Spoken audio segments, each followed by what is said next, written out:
Hello guys, कैसे हैं आप सब लोग। तो बुक ऑफ एस्पर के एपिसोड 144 के साथ हाजिर हूं। तो लास्ट एपिसोड के एंड पे हमने देखा था ज़ूफेन बाकी सभी से कहता है अब जबकि फैसला हो गया है, जुनहाई हमारी इस लू फैमिली का हेड बनेगा, तुम सब लोग जा सकते हो। जबकि वो मास्टर जैनसोंग और मास्टर जिंग को वहीं पर रोक लेता और कहता है तुम दोनों यहीं पर रुको, मुझे तुम दोनों से कुछ बात करनी है। तो दोनों वहीं पर रुक जाते हैं। ज़ूफेन काफी ज्यादा उदास होता है और कहता है ऐसा कैसे हो गया, मैं उसे तकरीबन 2 साल से स्टडी करवा रहा हूँ, लेकिन फिर भी वो मेरे रास्ते पर चलने को तैयार नहीं, उसने फिर भी अपना रास्ता चूज कर लिया। मास्टर जिंग कहते हैं लगता है कि तुम अभी तक इस बात को भूले नहीं हो, चलो अब छोड़ो भी, हर कोई तुम्हारे जैसा नहीं हो सकता। जिस तरह तुम बातें कर रहे हो वो लड़का तुम्हारा छोटा भाई नहीं बल्कि तुम्हारा बेटा लगता है। मास्टर जिंग हंसते हुए कहते हैं मैंने तुम्हारे सामने घुटने टेके हैं, तुम बहुत ज्यादा पावरफुल हो, अगर मैं तुम्हारी जगह पर इस लू क्लैन में होता तो मैंने कब का इस छोटे लड़के को हटाकर इस जगह पर पोजीशन को हासिल कर लिया होता, मैं इस फैमिली का हेड बन चुका होता। लेकिन तुम तो वाकई में इस फैमिली के लिए बहुत ही अच्छा सोचते हो, तुम कभी भी पोजीशन के पीछे नहीं भाग रहे, अब तो मैं तुम्हारी पहले से भी ज्यादा रिस्पेक्ट करने लगा हूँ। मास्टर जैनसोंग भी उसे कहते हैं मुझे भी ऐसा ही लगता है, तुम बाकी सभी के साथ आयरन हेड के साथ निपटते हो, यानी सबके साथ गुस्से से पेश आते हो,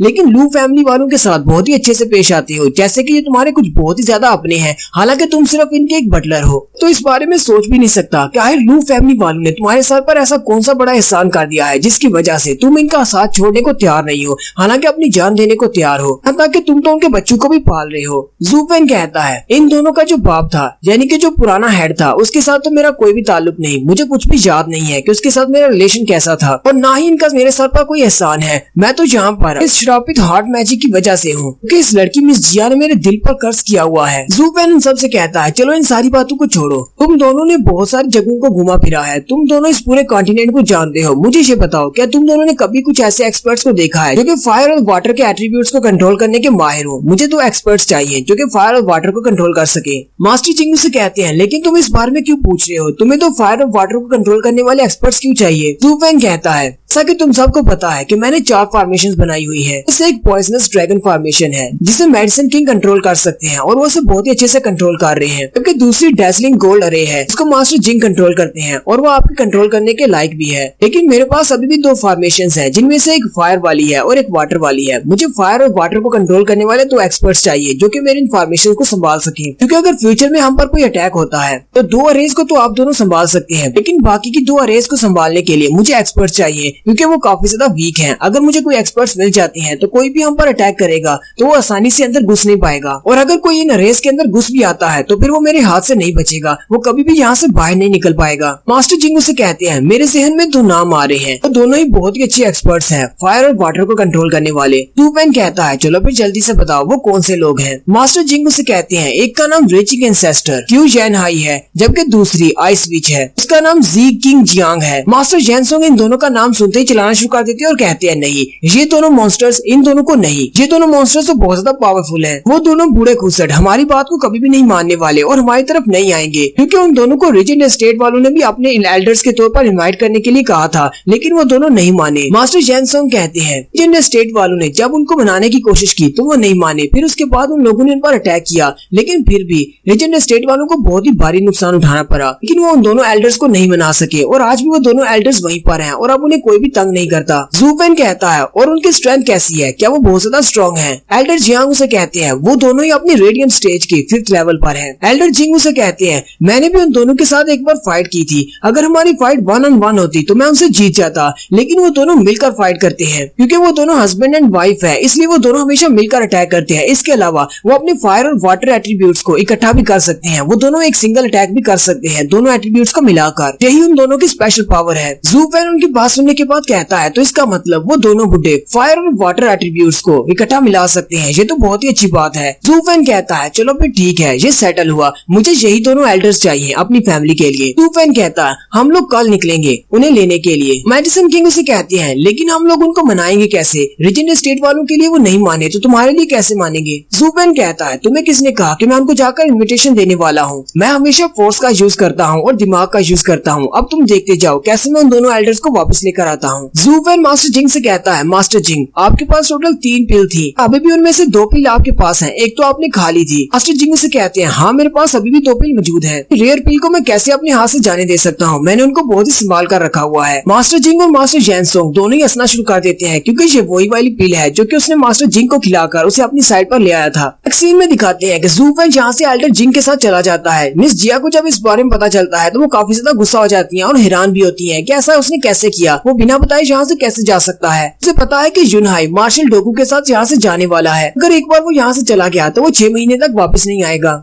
रॉन्गलिंग उसे कहता है मिस साहब को गुस्सा होने की जरूरत नहीं है, वो किसी काम से बाहर गया होगा। मिस ली उसे कहती है नहीं, वो किसी काम से नहीं गया होगा, किसी लड़की के पीछे गया होगा। मिस जिया उसे कहती है हाँ मुझे भी अब तो शक पड़ रहा है, वो किसी लड़की के पीछे ही जाता है। लास्ट टाइम में वो हेजू टावर में मजे कर रहा था। रॉन्गलिंग सोच रहा होता है लगता है कि जू फैन को बिल्कुल भी अंदाजा नहीं है कि ये दोनों लड़कियां उसे कितना ज्यादा प्यार करती है। या तो वो वाकई में बहुत ज्यादा बेवकूफ है या फिर वो इन दोनों को नजरअंदाज करता है। एक्सीन 3 महीने के बाद का होता है। जू फैन और एल्डर जिंग 3 महीने के बाद एक आइस वाली जगह पर जाते हैं, एक आइस माउंटेन पर। यहाँ पर वो दोनों बूढ़ा बूढ़ी रहते हैं। जू फैन वहाँ पर बर्फ गिरती हुई देखकर कहता है मुझे लगता है कि वो दोनों यहाँ पर फाइट करते रहे हैं। उन्होंने कितना अर्सा तक यहाँ पर फाइट की है कि उन्होंने पूरे के पूरे वेदर को ही चेंज कर दिया है। जू फैन कहता है हालांकि वो रेडियंट स्टेज के 5th लेवल पर है, लेकिन वो दोनों काफी ज्यादा स्ट्रॉन्ग है। ये सब कुछ देखकर तो मुझे अंदाजा हो गया है कि मुझे यही एल्डर्स चाहिए। मास्टर जिंग उसे कहते हैं क्योंकि उन दोनों के एट्रीब्यूट्स काफी ज्यादा अलग है, लेकिन वो दोनों हस्बैंड एंड वाइफ हैं। वो हमेशा आपस में लड़ते रहते हैं, यहाँ तक कि पूरे के पूरे टिंजू एम्पायर में किसी के सामने भी उनका नाम ले दो तो वो भी डर जाएगा। उन दोनों के मेथड्स बहुत ज्यादा अलग है। वो दोनों अपने अपने एरिया में बैठकर कल्टीवेट करते हैं और जब कभी भी आमना सामना होता है वो दोनों एक दूसरे से फाइट करते हैं। वो किसी को भी जवाब नहीं देते। पूरे का पूरा टिंजू एम्पायर उनसे काफी ज्यादा डरा हुआ था, लेकिन एंड पर उन दोनों ने इस जगह पर बैठने का फैसला किया। दोनों यहाँ पर आकर सेटल हो गए। टिंजू एम्पायर में शांति हो गई। टिंजू एम्पायर ने भी बाद में अपने किसी बंदे को यहाँ पर नहीं भेजा इनको यहाँ से हटाने के लिए। जू फैन कहता है अगर ऐसी बात है तो फिर रिजेंट स्टेट वालों के साथ उनकी फाइट कैसे हुई। मास्टर जिंग उसे कहते हैं अगर तुम्हें लगता है कि ये दोनों एक कपल की तरह हैं, ये हमेशा आपस में फाइट करते रहते हैं तो ये बात ठीक है, लेकिन जब भी कभी यहाँ पर कोई दुश्मन आता है तो वो दोनों ही यहाँ पर आते हैं और उसके साथ ग्रीड करते हैं और उससे फाइट भी करते हैं। जब कभी जरूरत पड़ती है तो वो दोनों मिलकर अटैक करते हैं। मास्टर जिंग कहते हैं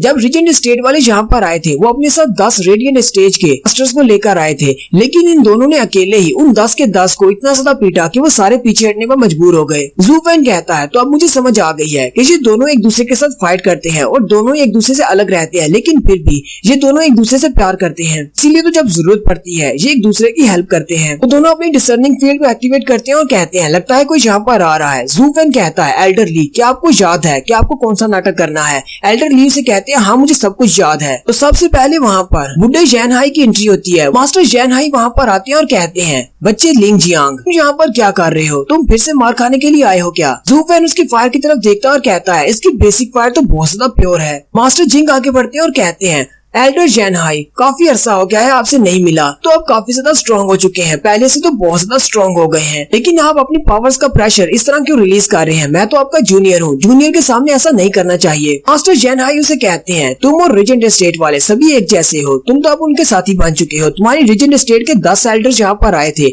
और हम दोनों अकेले थे, मगर तुम लोगों ने हमारे सामने अपनी पावर का प्रेशर डाला था, क्या वो गलत नहीं था। और साथ ही मास्टर जैनहाई चिल्लाकर उसे कहते हैं मैड डीपर तुम यहाँ पर क्या करने के लिए आए हो, क्या तुम्हें लगता है कि तुम अकेले हम दोनों को हरा सकते हो। एल्डर जिंग उसे कहते हैं आपको गुस्सा होने की जरूरत नहीं है, मैं यहाँ पर आपसे फाइट करने के लिए नहीं आया, मैं यहाँ पर रिजेंट स्टेट की तरफ से आया हूँ। हमारी रिजेंट स्टेट की जो यंग मास्टर हैं और इनके पास फायर फिजिक है, इसलिए हमारी रिजेंट स्टेट की बॉडी कल्टीवेशन वाली टेक्निक इनके लिए सूटेबल नहीं है। मैं इनको रिजेंट स्टेट की तरफ से यहाँ पर लेकर आया हूँ ताकि आप हमारे यंग मास्टर को अपना डिसाइपल बना सके। मास्टर जैनहाई उसे कहते हैं तुम्हारे रिजेंट स्टेट वालों के पास तो बहुत सारे कल्टीवेशन मेथड है, फिर तुम दोनों यहाँ पर क्यों आए हो, तुम इसे यहाँ पर क्यों लेकर आ गए हो। मास्टर जिंग उसे कहते हैं तुम्हारी बात बिल्कुल ठीक है, हमारी रिजेंट स्टेट वालों के पास बहुत सारे बॉडी कल्टीवेशन के मेथड हैं, हम उनमें से कोई भी हमारे यंग मास्टर को सिखा सकते हैं, लेकिन तुम्हारे पास जो फायर टेक्निक है वो सबसे ज्यादा स्पेशल है और हमारे यंग मास्टर की डिमांड भी ऐसी ही थी, कोई भी आम सी चीज पसंद नहीं आती, इसीलिए ये आपके स्टूडेंट बनने के लिए यहाँ पर आए हैं, क्योंकि ये बेस्ट फायर कल्टीवेशन मेथड को सीखना चाहते थे, इसलिए मैं इसे तुम्हारे पास लेकर आ गया हूँ, क्योंकि इस